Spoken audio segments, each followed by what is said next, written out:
On the podcast today, we are going to speak about Chapter 71 of the Tao Te Ching, which makes up the 71st episode of the 81 Meditations on the Tao Te Ching. And as usual, Guyang will read Jia Fu Feng and Jane English's translation, and I will read Derek Lin's translation. Knowing ignorance is strength. Ignoring knowledge is sickness. If one is sick of sickness, then one is not sick. The wise are not sick, because they are sick of sickness. Therefore, they are not sick. To know that you do not know is highest. To not know but to think you know is flawed. Only when one recognizes the fault as a fault can one be without fault. The sages are without fault because they recognize the fault as a fault. That is why they are without fault. In this chapter, Lao Tzu is dissecting the difference between knowledge and ignorance, and also about how we should remain a seeker over a know-it-all. But I need to preface before we get into this, because of the two different chapters, that Derek is using fault and Jia Fu Feng and Jane English are using sickness. You don't want to understand sickness literally here. You have to think more in the sense of delusion, a flaw, a problem, or a human flaw in this sense. So you need to sort of understand it in a more metaphorical way, as with a lot of the things in the Tao Te Ching. And so we just need to speak about that first, because we do come across these differences in the translation, and some of it is due to like modern interpretations of the Tao Te Ching using modern Chinese as opposed to ancient Chinese. So especially with the word Bing, which is kind of the thing that we are speaking about in this chapter. So you don't want to get too confused about that. So you just need to understand it as that ignorance itself is a flaw or a type of sickness that a human being can embody, through their life. Yes. Yeah, Bing is how it's said in Chinese, original Chinese text. And Bing literally means like sickness or pain or illness or something like this. But as you mentioned, here it's sickness or fault being ignorance or delusion, or not knowing about things, or even not knowing that you don't know, something like this. So Lao Tzu is almost sound like a little bit of playing a game of riddle or something in this chapter, because there's a lot of same words repeating itself, and so we might get lost in these sentences, right? Yep. But I think he is really trying to emphasize that being not sick of sickness, not being sick of ignorance or deluded mind is a sage's mind. That's what he's trying to get to. Yep. And again, even the famous saying by Socrates that he's saying like, I know that I don't know, right? Something like this. Is important, and even the Confucius Analects actually pointing out that you need to be honest, that be aware that you are aware that you do know, or you also should be aware that you don't know, and you need to have this kind of honesty with yourself. Otherwise, it's going to play like a hindrance in your path of knowledge. Exactly. And one of the modern sicknesses, to use the term, is that, especially in the modern day, due to all of the media and, people who have social media and so forth and so on, is this idea or this temperament people have where they will speak about things that they don't know, right? And this is sort of what Lao Tzu is speaking about as well. So it's often the case that the less someone knows, the more they actually think they know, right? So they'll say something about things that they have no idea about. Now, I don't know why people do this, and it's usually in every culture. I don't know if it's about saving face or it's about looking like you're sort of up with the Joneses on whatever the current information is. But there is a power in saying that you just don't know. Hey, what about this situation here? I didn't even know it existed. So I can't have an opinion on it off the bat, right? Yes. I need to know more to actually formulate a correct opinion from my subjective perspective. And so I think that is a real common problem within society today, because people will have an opinion on things that they really don't know anything about. And so a lot of the time it's best to just stay quiet about it and say, look, come back to me at a future date, and I will have thought about it a little bit more, maybe, you know. So, but a lot of people don't operate from that perspective, and so that it's in and of itself is a type of ignorance, because you are pretending that you know something, but you actually don't know anything about it, right? So there's a strength, as Lao Tzu is saying in this chapter, that the sages are okay not to know something that they have no idea about, and so they will not formulate an opinion on it on the spot. And so that's a type of power that I think a lot of people don't appreciate. But at the same time, we all have this intuition where when people do act genuinely like that, we actually respect people when they don't just start going off the handle and spouting off what their opinions are. There's a type of sort of ingrained respect we have for those type of people, because we see the genuineness and the authenticity in that, as opposed to just saying, hey, what do you think about this? Don't agree with it, so forth and so on, even though you don't know anything about it, right? So, yeah, in this day and age, especially with the social media generation, knowing something, or as you said, pretending you know everything, is playing a big part, because you need to look certain way, right? You need to look smart, you need to look, have answers for everything, and so you look better than everyone else type of thing. And that definitely contributing to how the sickness getting actually worse. And this idea that you think you know certain things is obviously very deluded mind, and deeply that kind of mentality is coming from very wrong understanding of reality, as in when we know something, right? You can only know from your own limited knowledge, right? And that once that becomes your strong conditioning through the education and socialization process, then becomes a little bit too hardened and concrete, right? And you have this strong mind that, I know about this. I definitely know this, like that sort of attitude. And that only comes from that strong conditioned mind that the reality or what you know, what you've accumulated in your mind is kind of that's it, like that's definite. That's they have a strong affirmation of that. And but we know that our knowledge is very limited in a sense. So of course we can't know everything. Yeah, we can know some things, but only that also is within the boundary of your own knowledge. But people think that your own knowledge is everything or universal.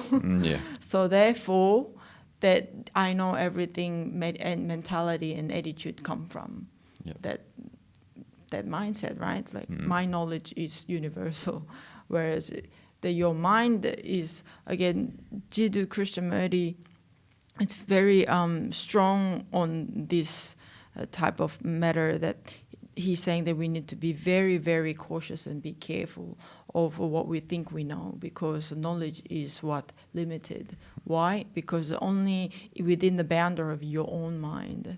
And your knowledge is not universal. Obviously it's not.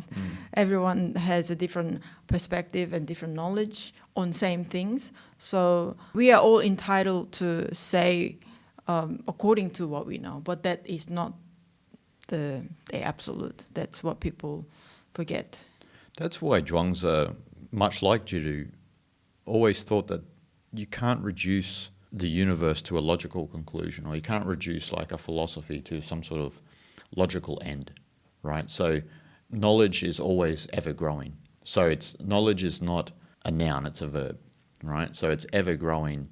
And as humans, once we think we know, we stop growing. Yes. And so there's a old phrase in Chinese and Taoism where it's, to translate it badly in English, kind of states that when you stop learning, you stop growing, and hence you die. So the point there, like as Jiddu was alluding to and as Zhuangzi obviously was alluding to, is that knowledge is ever growing, and because of, as you were saying, our limited subjectivity, we understand things at a certain point in our life a certain way, and then we might come back to that same thing 10 years later and we understand it even at a deeper level. That's just growth. That's your being, physical and mental and spiritual, have grown to understand things at a deeper level.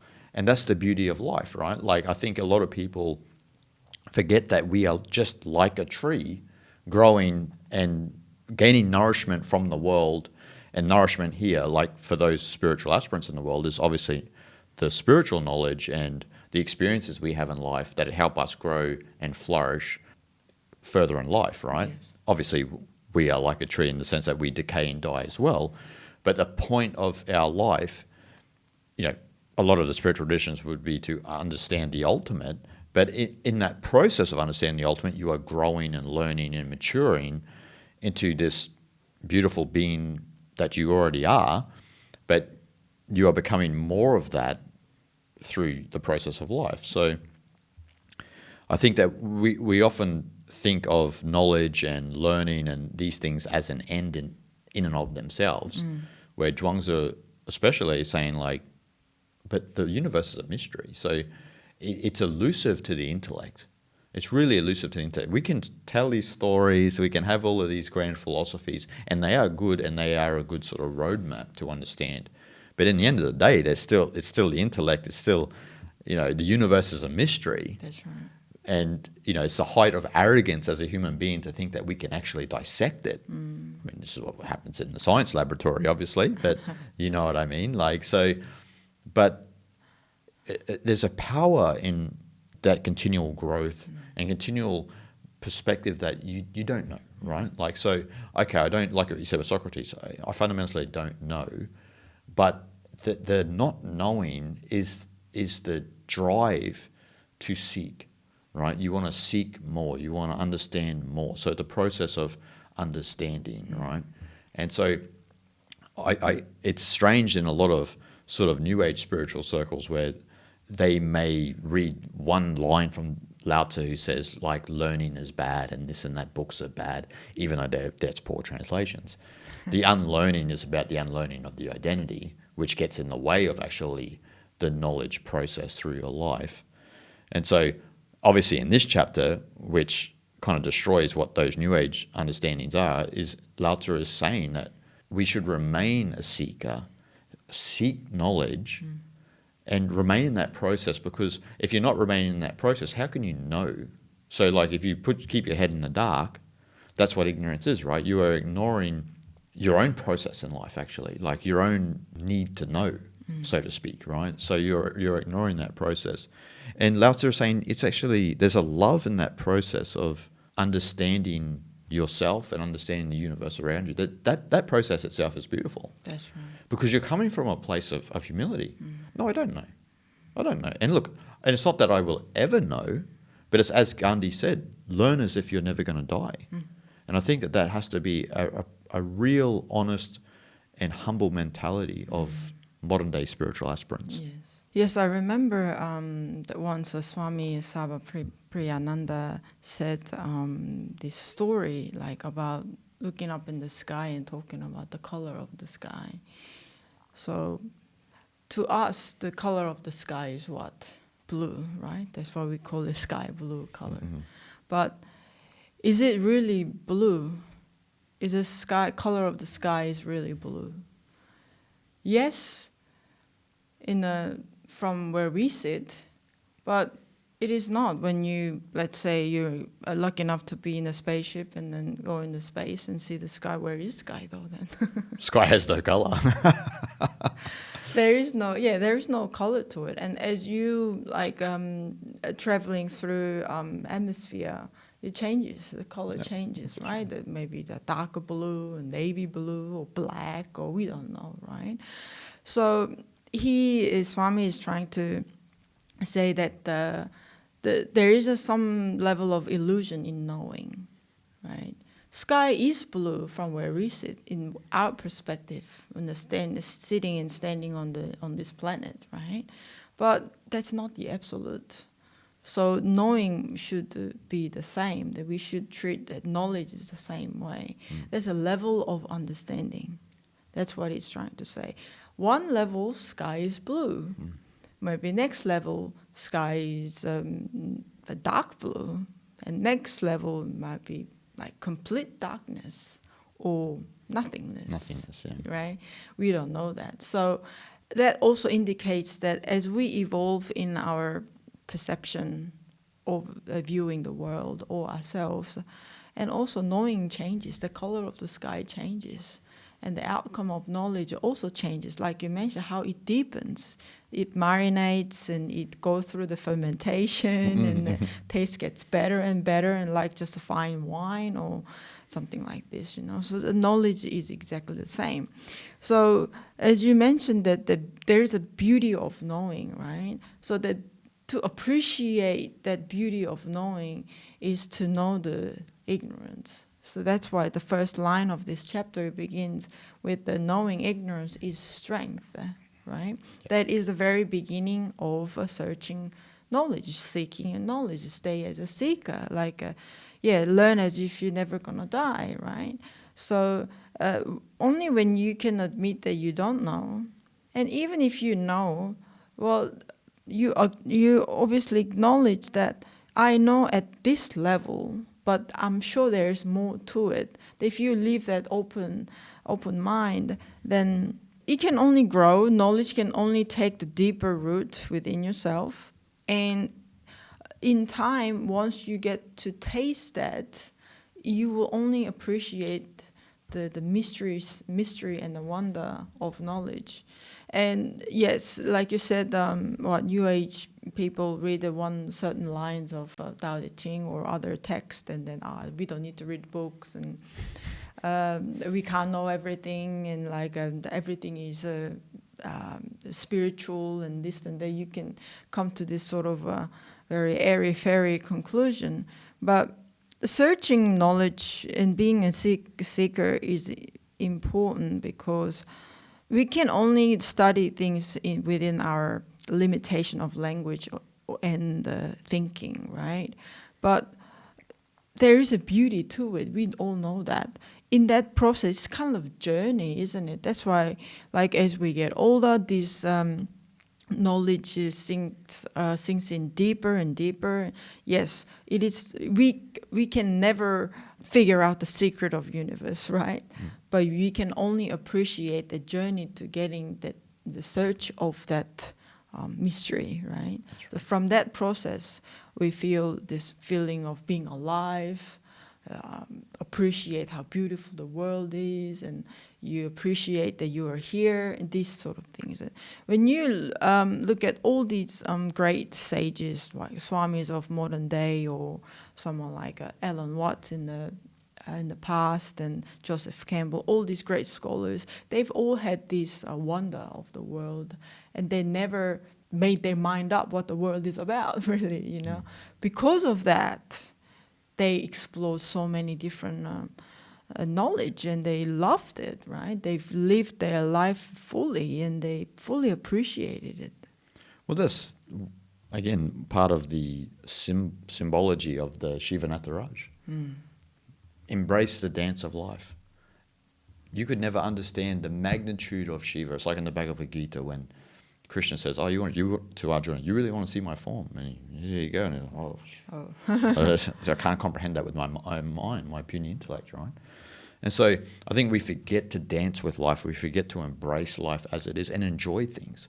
As you were saying, with people coming to their own conclusions about the Tao Te Ching and that, I don't need to know because that's what Lao Tzu says and this and that. But it says, but that's contradicted in other chapters. You need to go further than that and read the text in its complete form. Speaking about like not knowing, like even when I was younger, when I first read the Tao Te Ching, right? You read it and you think you know, and then you have some of those weak understandings like that. But then you read it 5 years later, 10 years later, 15, 20 years later. Same with the 4 Mahavakyas in Advaita Vedanta. When I read them when I was younger, you think that you understand what those 4 Mahavakyas mean, but you have the proper language is, I understand the Mahavakyas at this station in my life like this. But it will deepen, and I'll understand it even better in 20 years' time. There's no doubt. There's no doubt, right? You can read any book that you read 20 years ago and read it now, and you will understand it at a deeper level. It can be anything. It can even be fiction.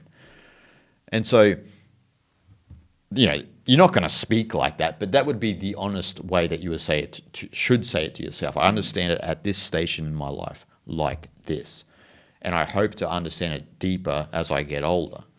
And obviously you understand things deeper as you get older, because if you are a spiritual aspirant, your gaze is turned within. So you're constantly looking within, and things are falling away. And so the great knowledge of the sages and the rishis and so forth become crystal clear to you as you get older and marinate your mind in this knowledge. And so it comes back to like what you were saying, like the difference between a seeker and a know-it-all. And so the seeker is always leaving the door open. And, you know, as Zhuangzi would say, you should never make any grand claims about what's going on here. Like there shouldn't be you should have no grand claim.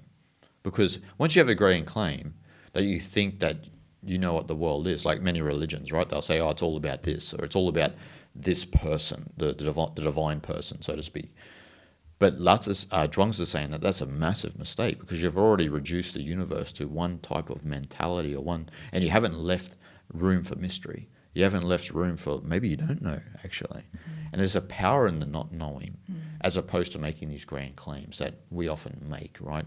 And even the New Age people saying, oh yeah, but you don't want to learn too much. Lao Tzu said this and that. That's another grand claim. Do you know what I mean? And even me saying leaving the door open is a type of claim.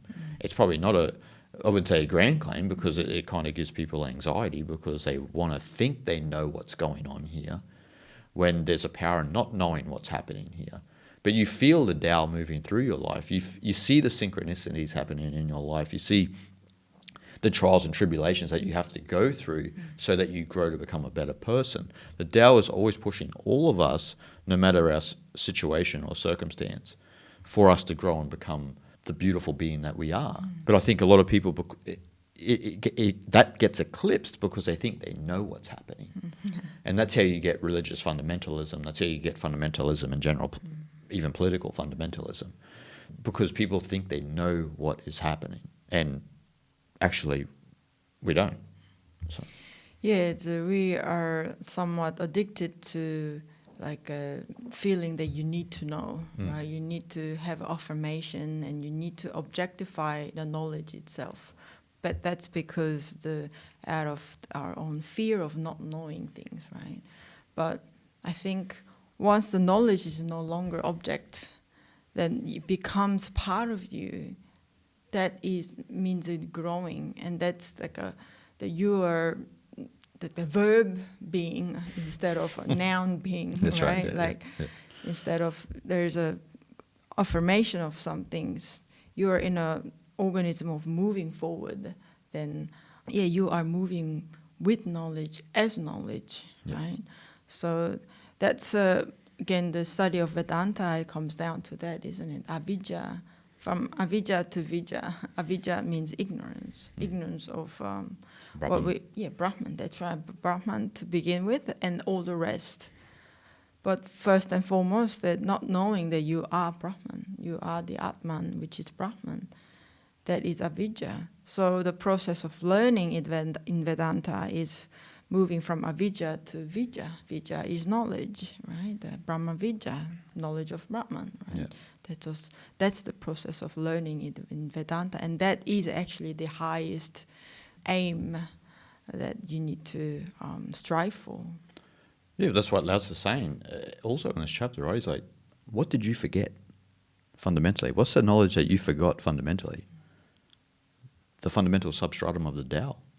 And as you said, everything from forgetting of Brahman or Tao, if you will, is just a complete forgetfulness of everything. Like constant forgetfulness.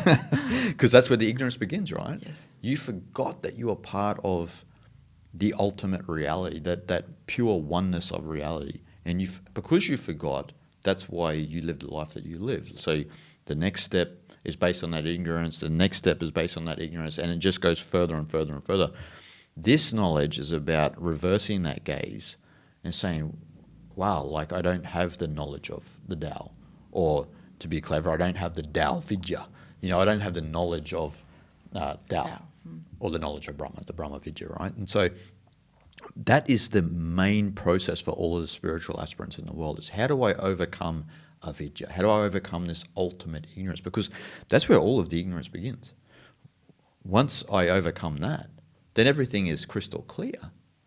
And so that's the process for all of us, because we can't know anything about reality if we've forgot who we truly are. And that's just been society for hundreds of years. Yeah. This is what the Hindus call the Kali Yuga, right? The great forgetting of the spiritual plane of existence that societies thousands of years are much more connected to than we are now. And so our gaze is more external. So we're looking at living more of a bourgeois lifestyle as opposed to living a traditional lifestyle. And as many of the great traditionalists say, you never want to become a bourgeoisie, because once you become a bourgeoisie, you become a slave to materialism. And then that's even a step even further, and then you can never remember actually your true nature. Yeah, you completely forget how things originally were. That's right. So guys, we hope you enjoyed, and we'll see you guys next time.